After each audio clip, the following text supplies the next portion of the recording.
Dans Autour du monde de ce dimanche, une escale, ici même en France, à Argenteuil, en périphérie de Paris. Il y a 20 ans, une séquence, une image et surtout une phrase prononcée sur la dalle de cette commune marque à jamais les esprits. Le 25 octobre 2005, Nicolas Sarkozy, pas encore président de la République, mais ministre de l'Intérieur, allait profondément blesser la jeunesse de cette ville. Il les qualifie de racailles, ce sont ses mots. 20 ans plus tard, ils n'ont pas oublié, précisément parce que cette parole politique a eu des conséquences. Bonjour à vous, Jamel Mazy. Vous êtes journaliste à France Info, France Télévisions. Vous signez un documentaire « On n'est pas des racailles », diffusé d'ailleurs ce soir même à 23h20, heure de Paris, sur France 5, et puis retrouvé sur la plateforme de... Déjà en ligne sur France TV. Et déjà en ligne pour ceux qui veulent aller le découvrir. Et sur YouTube à partir du 30 novembre. Tous les détails. Vous avez vous-même, Jamel, grandi à Argenteuil, et ce soir d'octobre 2005, vous étiez sur place.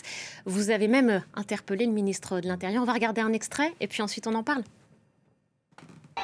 Nicolas Sarkozy veut s'afficher sur tous les terrains. Hier soir, il était en déplacement dans un quartier sensible d'Argenteuil. Une visite agitée. La veille, il y avait un escadron de police dans le quartier. Ça a fait monter la température. C'était comme une cocotte minute prête à exploser. Donc ça, bam.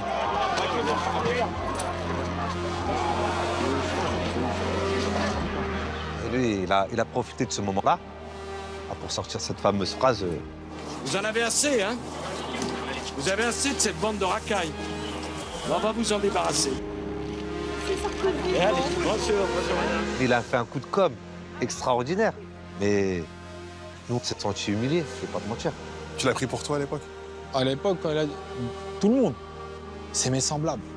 Ils me ressemblent. Leurs parents, leurs grands-parents ont vécu la même chose. Et cette étiquette, elle nous a collé à la peau pendant des années. Même là, jusqu'à aujourd'hui. J'assiste à la scène derrière les caméras. Nicolas Sarkozy, le puncher, a frappé. Le ministre de l'Intérieur nous a touchés au cœur, alors je l'interpelle. C'est super de lutter contre la sécurité, mais vous pensez pas que les jeunes vont se sentir un petit peu tout le monde dans le même sac en quelque sorte? Non, il n'y aura aucun amalgame. D'ailleurs, moi, je ne dis jamais c'est les jeunes. Je parle des voyous. Et un voyou, quel que soit son âge, c'est un voyou. Voilà pour cet extrait. Jamel, on vous a aperçu là à l'instant à l'image. Vous interpelliez, je le disais, le ministre de l'Intérieur ce jour-là. Ce film, c'est une réponse à ce qu'a dit Nicolas Sarkozy à ce moment-là. Ce film, on n'est pas des racailles? C'est une réponse, je dirais que c'est surtout une réparation, puisqu'à l'époque, même s'il y a eu cette clarification du ministre de l'Intérieur après que j'ai eu la chance de l'interpeller justement en bas de cet immeuble, on s'est senti clairement touché au cœur, hein, c'est ce que je raconte, on s'est tous sentis visés, et c'est ce que racontent aussi mes potes d'enfance, c'est qu'aujourd'hui ça a encore laissé des traces quand ils vont chercher un job, un logement, ou quand ils vont je sais pas, au fond de la France, dans une compétition sportive, on leur parle encore de ça. Et ce que je voulais aujourd'hui, c'était leur donner la parole et surtout essayer de comprendre quel a été l'impact de ce mot, de cette insulte en fait, sur les trajectoires personnelles des habitants. Parce que oui, ça a laissé des traces. Moi, j'ai eu la chance de partir parce que je voulais réaliser des rêves de gosse. Mais eux sont restés. Et ils ont transformé leurs rêves. Et l'idée, c'était de savoir comment, justement, on reste à Argenteuil et qu'on transforme ses rêves avec, justement, ce mot, cette insulte qui reste encore dans toutes les mémoires. C'est justement, voilà, cette phrase, elle reste dans les mémoires. Ici, en France, on la connaît. Lorsqu'on dit « on n'est pas des racailles », tout le monde sait à quoi on fait référence. Pour nos téléspectateurs à l'étranger, on va le rappeler, c'était pas rien, cette séquence, ce moment-là. Quand vous dites donc c'est une réparation, avant même la réparation, est-ce qu'on sait pourquoi Nicolas Sarkozy a tenu ces propos-là et pourquoi il est venu ce soir-là à Argenteuil? Est-ce que ça, vous le saviez à l'époque? À l'époque, il était venu sur la date d'Argenteuil pour aller à la rencontre justement des forces de l'ordre, hein, puisqu'on le rappelle, il était ministre de l'Intérieur. C'était le premier flic de France, comme on dit, en 2005, et il était venu passer en revue les troupes, entre guillemets, et puis voir concrètement sur le terrain quels étaient justement les résultats de ces mesures qu'il avait mis en place, plus de moyens, plus d'hommes mobilisés sur place. C'était à cette occasion-là qu'il était venu. Mais lui, quand on lui avait posé la question de pourquoi avoir lancé cette phrase, à l'époque, il s'en était défendu. Il avait dit « moi, j'ai simplement répondu à une habitante qui m'avait interpellé ». Sincèrement, moi j'étais là au pied de l'immeuble. On ne saura jamais ce qu'avait dit cette habitante. En tout cas, même si elle avait tenu ce mot-là, nous, ce qui nous avait interpellé et marqué à l'époque, c'est que ce mot justement sorte de la bouche d'un ministre d'État, d'un officiel ce soir-là. Et il vous a ensuite pourtant proposé, invité de venir place Beauvau à sa rencontre, ce qui devait donner lieu d'ailleurs aux États généraux des banlieues. C'est ça. Qu'est-ce qui a suivi après ? Alors, ce qu'il y a, c'est qu'à l'époque, les médias, justement, avaient surtout retenu cette phrase « choc ». Ça a été une véritable onde de choc politique, médiatique. Mais ce qu'ont moins retenu les médias à l'époque, c'est que le ministre était resté une bonne partie de la soirée au contact pour échanger avec nous, pour discuter, parce qu'on avait des choses à dire. Et ce soir-là, ces équipes avaient pris nos numéros de téléphone, et le lendemain matin, on a un coup de fil de sa conseillère technique qui était Rachida Dati, qui n'était pas très connue encore à l'époque et qui nous avait dit écoutez, le ministre veut vous recevoir à Beauvau la semaine prochaine. Et donc, une semaine après, on arrive place Beauvau et le ministre de l'Intérieur va nous recevoir, nous écouter pendant 1h30. On lui avait demandé des explications sur ce mot qui nous avait marqué à l'époque et il nous avait demandé de lui faire des propositions. Et donc pendant 1 an, on va régulièrement échanger, remonter des infos du terrain, faire des propositions concrètes pour changer nos vies, nos conditions de vie dans ces quartiers. Ce qui va donner donc ces états généraux des banlieues au ministère de l'Intérieur en décembre 2006. Alors à l'issue de ces états généraux, il va y avoir des actions symboliques sur la question de l'emploi, du logement, sur le traitement médiatique aussi des banlieusards. Mais ce que je raconte également, c'est que ça restera symbolique. Oui. Il n'y a malheureusement pas de révolution après ces états généraux des banlieues.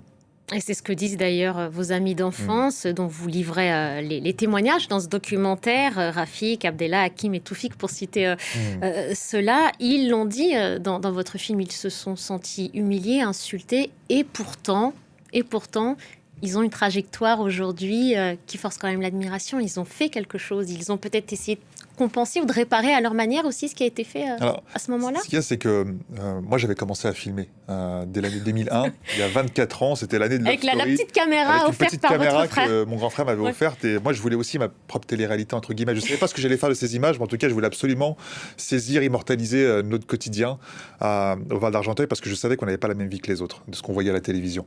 Et je voulais enregistrer tout ça, parce que nous aussi, on rêvait, grâce à cette lucarne, on n'avait pas de smartphone à l'époque, c'était les débuts d'Internet, on n'avait pas les réseaux sociaux, et nous, ce qui nous est rêvé, c'était de devenir artiste, d'être rappeur, d'être comédien, d'être humoriste, d'être réalisateur, d'être tout ça à la fois. Et mes potes d'enfance avaient ces rêves-là. Et l'idée, c'était de voir 25 ans après, que sont devenus ces rêves. Est-ce que vous pensez que ce qui s'est passé ce soir-là, c'est venu contrarier ces rêves ? Est-ce que eux le pensent, en tout cas ? Ce qui s'est passé ce soir-là, je pense que ça a créé encore plus d'autocensure.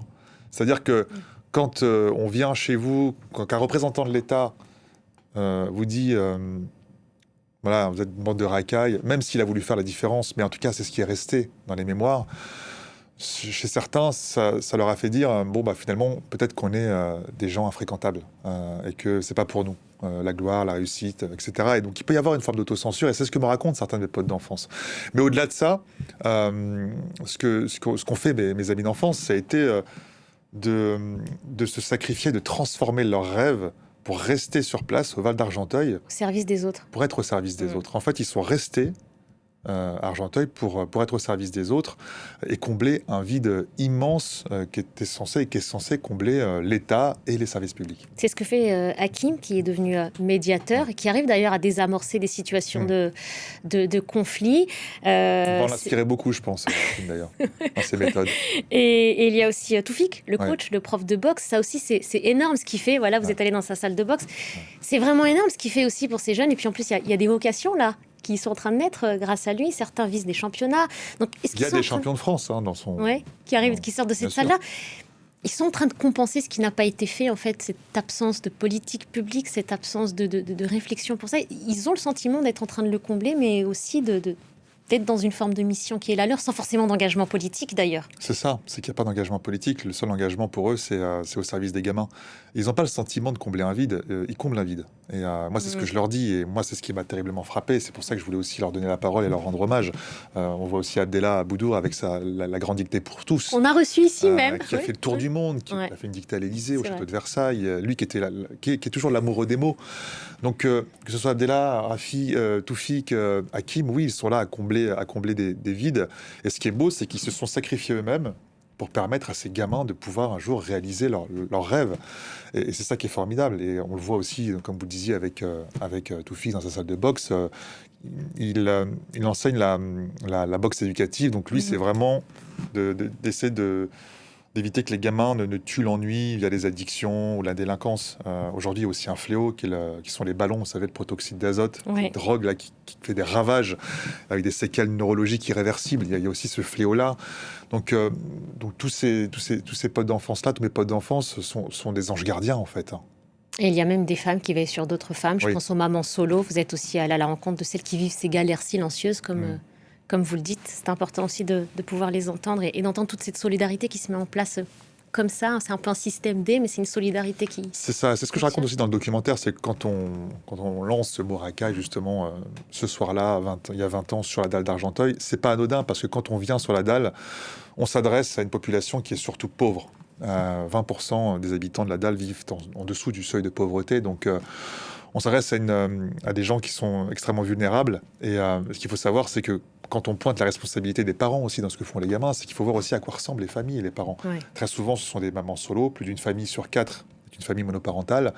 80% des familles monoparentales, à la tête de ces familles, ce sont des mamans solo, qui n'ont pas forcément les moyens, qui parfois mangent une seule fois par jour et qui ne demandent pas d'aide. Et heureusement qu'il y a aussi ces anges gardiens qui sont ces mamans, des bénévoles qui sont dans un comité de quartier, qui témoignent anonymement parce que c'est le gage pour elles de pouvoir continuer à avoir la confiance de ces mamans et de pouvoir distribuer des colis alimentaires, de pouvoir donner à manger aux gamins, de pouvoir les défendre auprès des bailleurs sociaux, auprès des écoles. Donc elles aussi, elles comblent un vide finalement. Et ce que je montre et ce que j'ai voulu montrer, c'est qu'il y a cette galère silencieuse. Et en quelques secondes, comment est-ce qu'il a été reçu le film? Parce que vous avez pu le projeter. Sur la dalle. La boucle est bouclée alors. C'était assez original parce qu'on l'a projeté au premier étage d'un petit resto, d'un fast-food. C'était à la Bonne Franquette. C'est pas du tout une salle de cinéma. Ouais. Et c'était extrêmement bouleversant parce qu'il y avait beaucoup de ces mamans solo, des gamins du quartier qui étaient là, et mes potes d'enfance aussi. Et voilà, il n'y avait rien de plus beau que de boucler un peu la boucle en diffusant ce documentaire. Ils ont été bouleversés, ils ont été touchés. Et c'est la plus belle des réparations et des hommages. On n'est pas des Caraquais, c'est à retrouver à partir de ce soir, 23h20, heure de Paris, pour ceux qui vont suivre en broadcast sur France 5. Et puis c'est déjà en ligne sur la plateforme. Merci beaucoup, Jamel Mazy. France.tv et sur YouTube à partir du 30 novembre pour ceux qui sont à l'étranger et qui ne pourront pas le voir. Pas d'excuses pour le voir. Merci beaucoup, Jamel. Merci d'être passé par le plateau de France 24. On reprend la